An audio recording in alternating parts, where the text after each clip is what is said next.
Hello friends. I'm going to do a cheese for you today. I'm going to do my version of a slow mozzarella. And my version is like the quick, slow version of a slow mozzarella.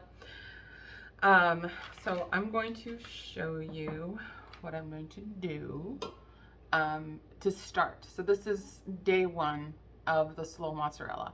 And it's slower, but it's like more hands off. You don't have to go through that whole is it stretch worthy yet? I'm going to do a 2-gallon batch. So for that, I'm going to take 1 gallon of my cow milk.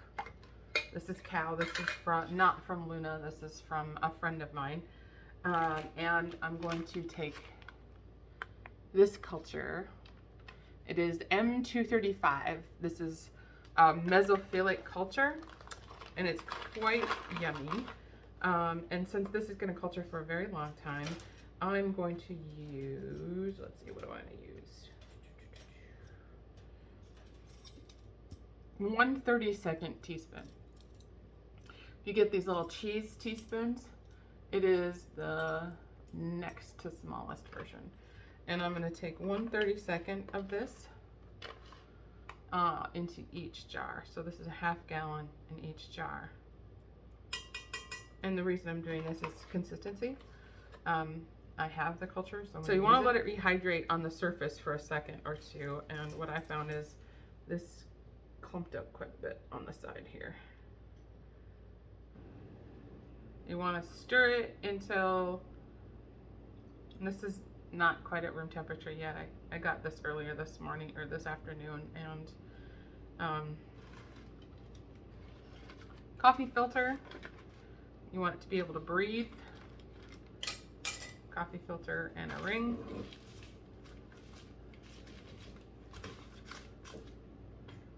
And you're going to just leave this out on the counter overnight. It is still dark out. It's about 7 o'clock, and I am going to get my day 2 of my mozzarella going. I will take you over and show you what it looks like. To remind you, I put just a teeny tiny little bit of culture in a gallon of milk and just left it on the counter overnight. So I'm going to put this in my pot first, and then I'm going to put in a sink full of hot water in it. You can tell this is the cultured milk. It didn't quite clabber.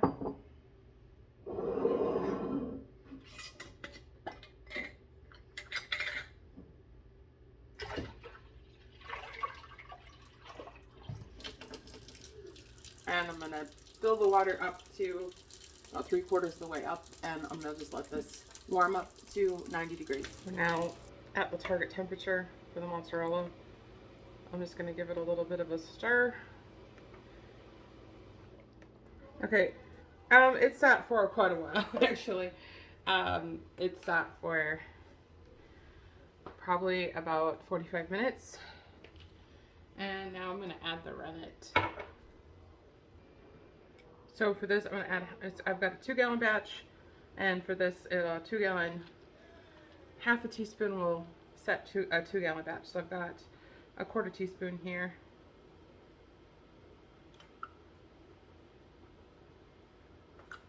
There's 1/2 teaspoon.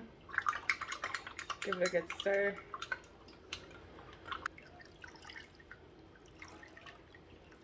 It helps if you have a slotted spoon to do this. And then use an up and down motion.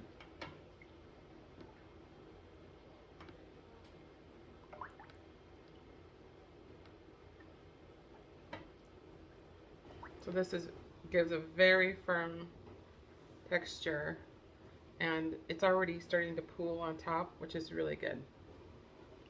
So I did the columns, and now I'm going to let this sit and heal for 10 minutes, and I'll be right back. Okay, I'm back. Now I'm going to make 2 vertical cuts. So I'm going to go down about 2 inches and 2 inches there. And same way.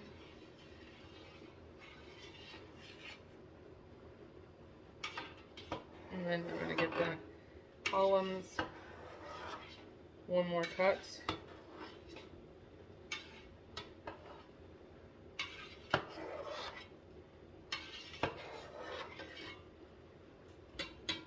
and let that sit for a couple more minutes.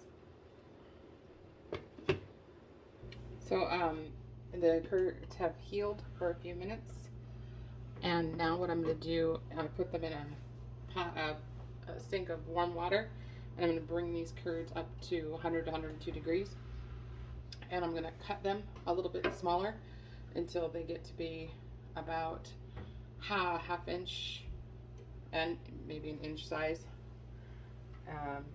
And these are very, very sturdy curds. And I didn't add any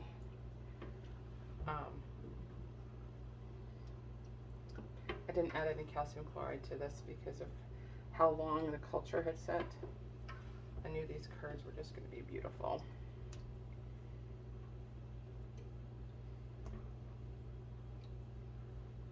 Look at the size of that bad boy. Boop. So satisfying.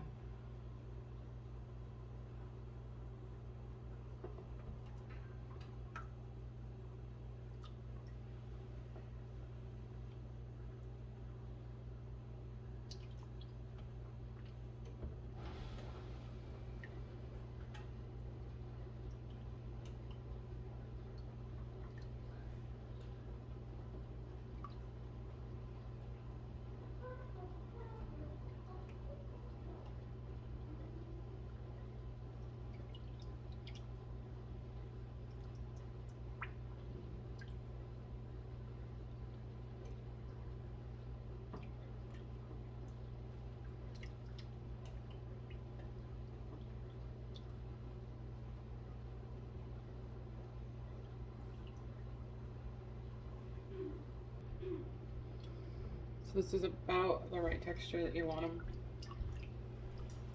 Rich. Oh, Nice, bacon. soft pillows. Can I have some, Mama? Give me a minute. You gonna make eggs? Yes. Nice.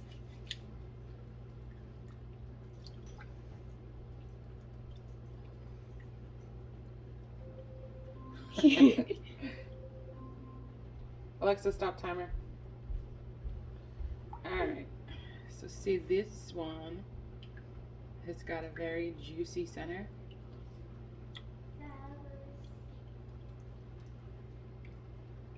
Very light acid. These are almost where I want them.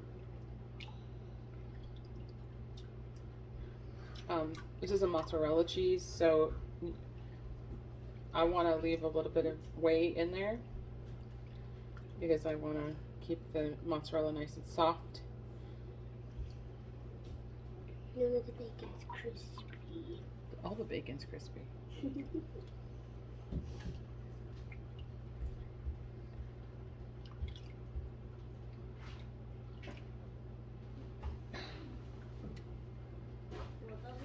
Check my temperature.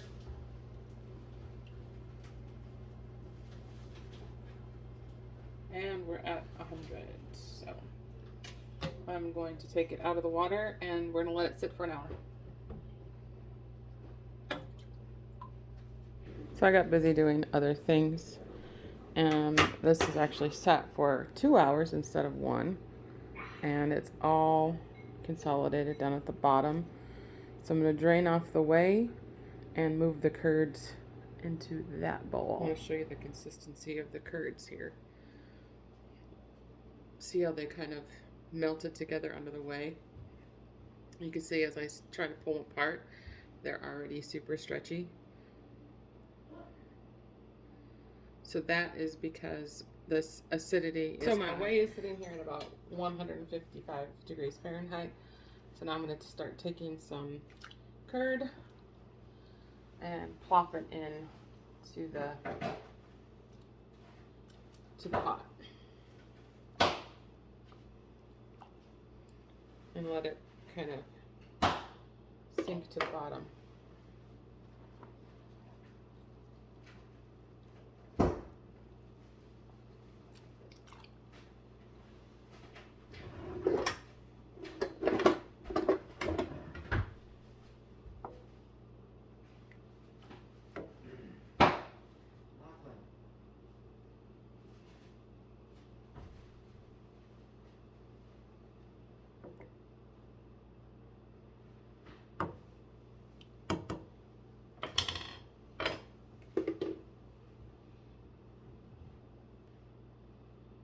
Yeah, it's starting to get nice and stringy.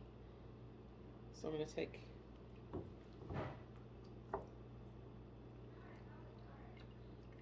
balls of it. And it's warm. I'm going to start just kind of folding it over onto itself and bring it into a ball. Don't squeeze it. You don't want it all the way to come out.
There we go. That's the kind of texture you want to see.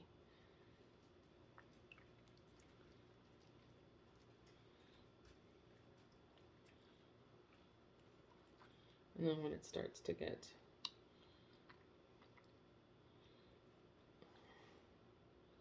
shiny, you fold it in on itself, give it a little twist, a little pat, and then I just put it on a plate until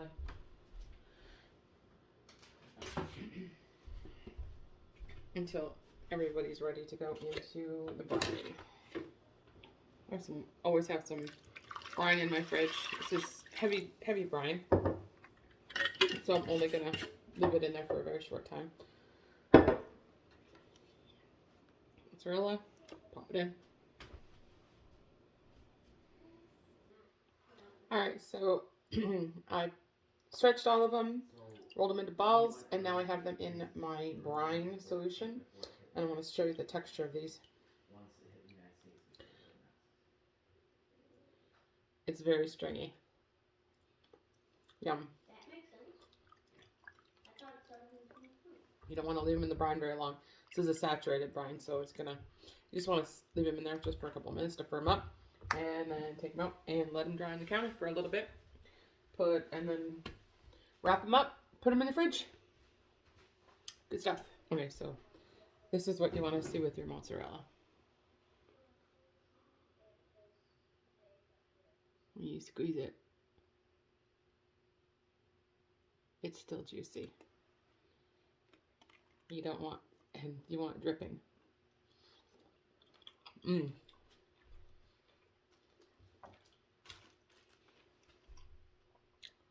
So much flavor.